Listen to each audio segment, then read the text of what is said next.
No capítulo 4 do livro de Atos, a gente vê ali Pedro e João discutindo com os líderes religiosos de Jerusalém, porque eles tinham acabado de curar um aleijado que estava na Porta Formosa, e eles vêm questionando ele: vocês estão fazendo isso em nome de quem?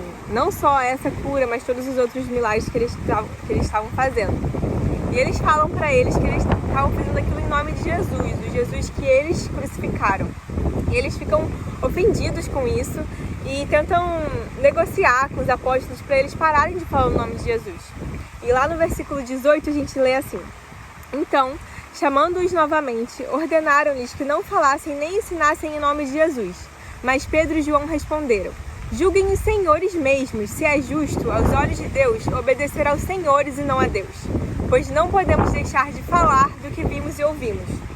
Então Pedro e João responderam esses líderes religiosos, questionando eles: seria justo eles obedecerem a eles ao invés de obedecer a Deus, e que eles não poderiam deixar de falar sobre aquilo que estavam ao redor deles.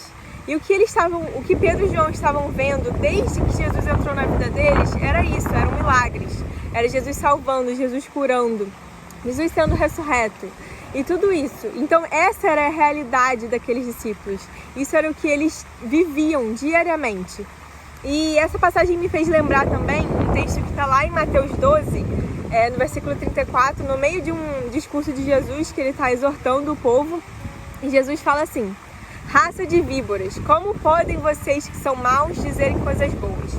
Pois a boca fala do que está cheio o coração. Pulando para o versículo 36,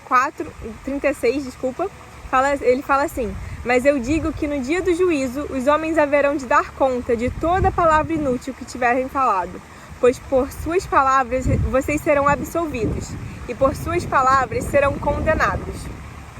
Esse discurso de Pedro e João me fez pensar muito sobre aquilo que tem, o meio em que eu tenho me colocado, né? O que tem me cercado, o que tem ocupado o meu tempo. Porque, segundo a Bíblia, é disso que a gente fala, né? E os nossos discursos, os nossos assuntos, é um termômetro da nossa vida espiritual.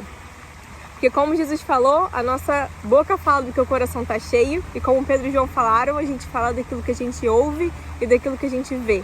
Então, o que tem me cercado? Eu fiquei pensando muito sobre isso e pensando principalmente na situação desses discípulos, porque eles estavam vivendo a promessa de Jesus para eles. Porque antes de subir ao céu, Jesus falou para aqueles discípulos, antes da crucificação, que eles fariam coisas muito maiores do que ele fez, não por eles, mas porque o Espírito que estaria neles era o mesmo Espírito que ressuscitou Jesus entre os mortos. E essa é a realidade que a gente deveria estar vivendo, porque essa promessa não é só para os discípulos, mas é também para a gente hoje. E no meio disso tudo que a gente tem vivido nesse ano de 2020, eu acredito que muita gente tenha tido muito mais tempo nas mãos do que tinha antes. E o que tem ocupado o nosso tempo? O que a gente tem ocupado nossa mente? O que tem falado? Como eu disse antes, isso é um termômetro da nossa vida espiritual.